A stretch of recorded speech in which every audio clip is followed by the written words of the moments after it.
Fala aí pessoal, tudo certo? Como vocês viram o nome do vídeo, né? O dilema do pobre e essa parte de investimento. O que eu quero dizer com isso, né?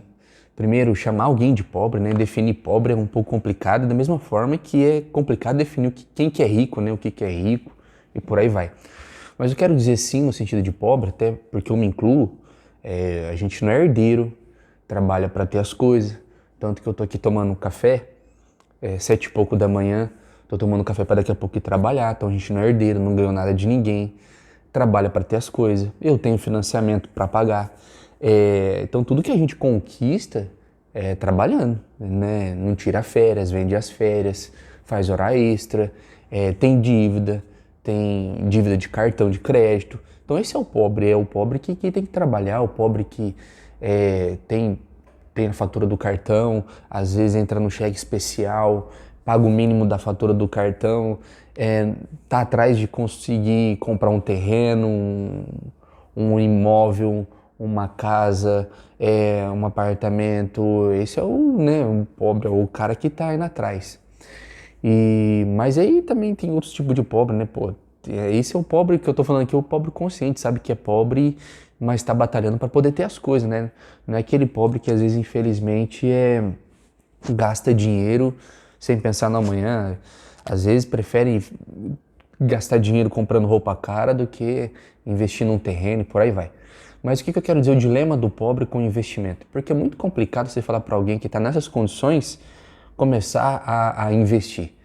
Mas como que isso, né, tentar reverter isso na cabeça da pessoa. Pô, você é pobre, tem dívida, tem tudo isso, mas dá para você começar a investir, senão você nunca vai sair dessa vida. Foi isso que eu pensei. Por quê? Até tem um canal aí no YouTube para quem quiser pesquisar, chamado Primo Pobre. É bem legal, ele fala bastante sobre isso, essa mentalidade que a gente tem que mudar para poder mudar de vida, senão isso não vai acontecer. É meio que isso. A pessoa é pobre, tem dívida, um monte de coisa para pagar e às vezes nunca sobra dinheiro para poder levar para os investimentos. E como que essa pessoa vai começar a ter uma vida melhor se ela não começar a poupar mais do que ela já poupa, mais do que ela já economiza para poder investir? Então esse acaba sendo um dilema, porque é muito complicado. Tem as coisas para pagar, água, energia, e vai fazer ainda sobrar 50, 100 reais, 200 reais. Como que isso, né? A pessoa ganha um salário mínimo, como que vai fazer sobrar para poder investir? Só que ao mesmo tempo, você para e pensa, você tem que pensar na sua vida. Se ninguém te ajuda, se ninguém te dá nada, se ninguém do nada aparece e paga sua conta de água e de energia, se ninguém chega para você e fala assim, toma um dinheiro para você pôr na sua poupança, a única pessoa que vai fazer isso é você mesmo. É você por você. Aí você para, então pensa nisso. Pô, ninguém vai me ajudar, então é só eu mesmo que vou. Aí depois, você para e pensa assim, será que realmente eu não consigo fazer sobrar 50, 100 reais para começar a investir? Aí você tem que ser sincero com você. Realmente eu consigo, eu tô comprando, eu tô pagando Netflix, eu tô pagando Spotify. E se eu parar de pagar Netflix, Spotify durante um ano, quanto que eu vou ter investido em um ano? Então, às vezes, é questão de prioridade. Então, esse é um outro ponto que você tem que ver. E depois, para pensar que se você não fizer isso, ninguém vai fazer por você e você nunca vai sair dessa vida. Porque o único jeito de você sair da vida, de largar de ser pobre e começar a ter uma vida boa, é no médio e longo prazo. Claro, você pensar na frente, porque nada é instantâneo, né? Se fosse instantâneo, pô, você vai economizar durante uma semana e vai ficar pro resto da vida rico, não é assim. Então é um trabalho, né? Que você vai fazer diariamente para que daqui 10 anos, 20, 30 anos você comece a ter uma vida boa. E aí é onde que entra ter uma vida boa na velhice, né? Porque se você pegar a maioria das pessoas aí, não tem uma vida boa, confortável na velhice, tem que trabalhar com 60, 70, 80 anos de idade, porque não souberam ou guardar dinheiro, ou investir, não souberam fazer uma aposentadoria boa. Então, você tem que pensar nisso. E aí, mais uma vez, o dilema, né? Pô, como que eu vou fazer sobrar? De onde que dá para tirar? O que eu vou fazer para sobrar? E então, eu me peguei já pensando nisso, lá atrás, até por isso que eu decidi começar a investir, porque eu sabia que ninguém ia fazer isso por mim. Quando a gente liga lá no banco, o banco né, o gerente do banco, ele não quer ficar aplicando, investindo R$ 100 por dia, ou R$ 100 por mês, que é o que sobrou da minha renda. Ele não quer ter esse trabalho, né? E a mesma forma também uma corretora de valores, né? Uma corretora que mexe com essa parte de investimento. Para você ter ideia, um corretor que trabalha nessa parte de investimento, ele ganha 5% do valor que você está aplicando, da aplicação e tal. Então imagina alguém que chega lá e fala assim, eu tenho R$ 100 para ficar aplicando por mês. A remuneração do cara vai ser 5% em cima disso anual. Então ele não vai ligar muito para você. Então esse é o motivo do porquê eu resolvi aprender também investimento.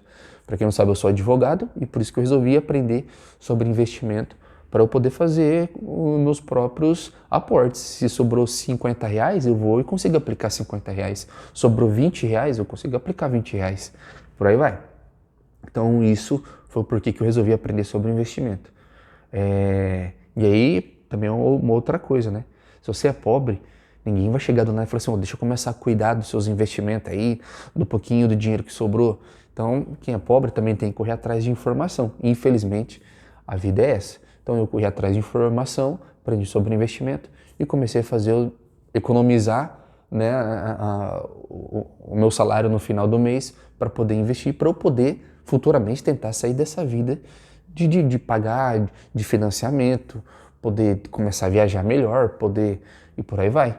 Então, isso é um pouco complicado, mas você tem que mudar a sua mentalidade. Eu acho que é isso que começa a ter resultado. Eu mudar a ideia de que não é porque você é pobre, tem dívida, tem um monte de coisa te atrapalhando, que você não vai começar no investimento. Até porque se você não começar o quanto antes, você nunca vai sair dessa vida.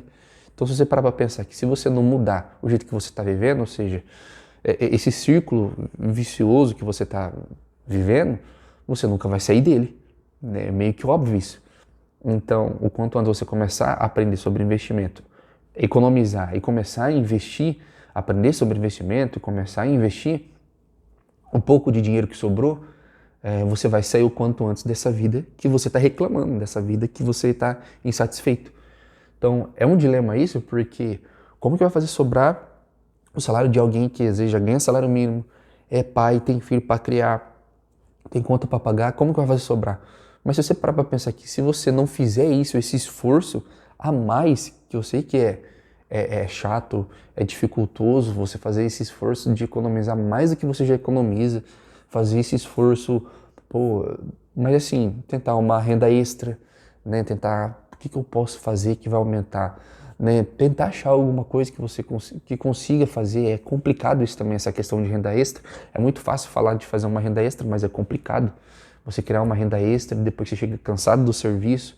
Mas assim, algo que você consiga fazer, vai lá e tenta ensinar, pergunta pro seu vizinho se ele não quer aprender a tocar violão, se você sabe ensinar. Você não precisa também ensinar o cara a tocar violão. Se você sabe o básico de violão, você fala, me paga X por mês que eu te ensino o básico de violão, que é o que eu sei. Então, assim, alguma coisa, aumentar a renda extra, cortar algum gasto que você acha que está indo. Por exemplo, eu não tenho Netflix, eu não tenho Spotify. O dinheiro, eu não lavo meu carro no Lava Jato, por exemplo. Então, o dinheiro disso eu invisto. Então, foi uma questão de prioridade. Então, imagina alguém viver sem Spotify. Eu não tenho e minha esposa também não tem. Ninguém aqui de casa tem Spotify. A gente não tem Netflix e é isso. E o dinheiro, eu lavo o carro meu e da minha esposa, e o dinheiro que eu economizo, eu invisto. Então isso foi uma prioridade que eu mudei. Então assim, eu tentei fazer esse sacrifício, e não sei também se é sacrifício você não ter Spotify, não ter Netflix, não sei, mas para algumas pessoas deve ser sacrifício, né? Para poder mudar de vida lá na frente, para poder daqui a 10 anos falar assim, beleza, agora eu posso ter todo tipo de streams que eu quiser, eu posso ter Netflix, eu posso ter o Amazon Prime, eu posso ter... E é isso, beleza? Pensa um pouco na sua vida e tenta ver se dá para você fazer esse sacrifício ou não. Reconheço que é difícil, mas mais cedo ou mais tarde você vai ter que começar, beleza? Até mais.